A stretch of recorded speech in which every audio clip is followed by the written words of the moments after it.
this is where people are talking as on today green hydrogen. Then NTPC has come one step forward. Now nearly 1.87 lakh crores investment over a period of 7-8 years. And also Honorable PM has laid foundation and backward integration with green energy, that is solar, wind, pumped energy, everything. Here if you see, one is petrochemical, one is green energy downstream industries, green hydrogen.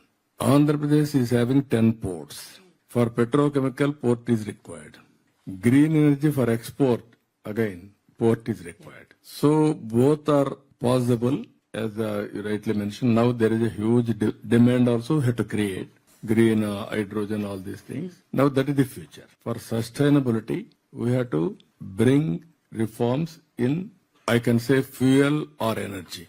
Earlier we are all talking, and also downstream industries, so many chemicals, and also other areas also. Now, as you rightly mentioned, now people are talking about green energy, then how to go for hydrogen, ammonia, all these things. If necessary, how to convert again power. This is a very interesting situation is happening today now. For that, Andhra Pradesh is the leader. 30% of green energy, green hydrogen by 2030, Andhra Pradesh is going to add in the country. We are proud of it. 1/3 from Andhra Pradesh.